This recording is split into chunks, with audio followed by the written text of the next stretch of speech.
And then there were 5. Two presidential hopefuls push themselves even closer to their respective party's nomination, and another candidate ends his bid for the nation's highest office. We are following and breaking. Candidates stand less than 8 months until the general election.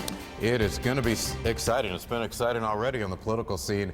Welcome. It is a Wednesday. It is 6 a.m. in the morning. I'm Keith Kuntz. Welcome to Good Morning Connecticut. Good morning, Keith. Good morning, everyone. I'm Laura Hutchinson. An exciting day here this morning. We have our whole team back together. In Vote 2016 this morning, we're taking a look at the results of Tuesday's primaries. That's right. Voters went to the polls in 5 states. Big wins for several of the candidates. And at this very early hour, one state still too close to call. News 8's Brian Spiros joins us now with a look at how the race is shaping up. Good morning, Brian. Well, good morning, guys. Donald Trump. Health experts are working on ways to deal with Connecticut's heroin crisis. Experts and recovering opiate and heroin addicts met in Haddam as part of an awareness campaign. Health experts say prescriptions for opiate painkillers have quadrupled since 1999, leading to an explosion in heroin use. We saw Laura?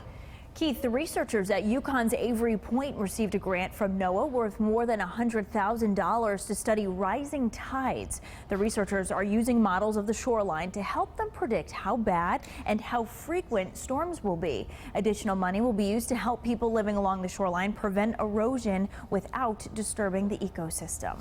All right, Teresa, thank you. Great to have the whole crew back, isn't it? Love it. All right, a morning pick-me-up. One major coffee chain adding... It is 6 a.m. on this Thursday morning. Thanks for spending this part of your day with us. I'm Brian Spiros. Keith Kuntz has the day off. Good morning, Brian. Good morning. To all of you. So happy you're with us. Did you get outside yesterday? It was beautiful. Gorgeous day. Such a nice week, and now we're hearing it's going to be even better today. A repeat. Get you started, which is coming to our state today. Democratic presidential candidate Hillary Clinton will be here this morning. In our next half hour, News 8's Kent Pierce will be live for us in Hartford. He's going to preview the former Secretary of State's campaign stop, including what she's expected to discuss. Well, we've already seen... All right, Brian, if you want to vote in the Connecticut primary, your time to register is almost up. Today is the deadline to get your... The new numbers show the state budget is still in pretty bad shape. The current fiscal year's general fund is still more than $141 million in the hole. That deficit less than a month. The bill is probably high enough. I think we can all agree on that. Right. Well, don't make it worse. We've got your back this morning with how to save money. Switch it up to keep making it sound different every morning, right? How are we doing with that? I don't know. Too great. Good morning, everyone. Time now is 6:30 on this Wednesday morning. I'm Laura Hutchinson. Good morning, Laura. Good morning, everybody. I'm Keith Kuntz. We're going to send it over to the guy who... A bill is also headed to Governor Dana Malloy's desk dealing with our state's opioid abuse problem. The bill would limit most first-time opioid prescriptions for adults to just 7 days. It would allow for other prescriptions to be made for longer periods of time, but minors could not get that kind of medication for more than a week. The bill also requires cities and towns to make sure first responders have access to an overdose reversal drug.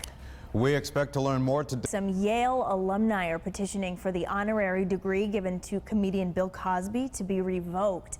The New Haven Register reports 37 alumni are asking Yale University to consider revoking the honorary doctorate granted to Cosby in 2003.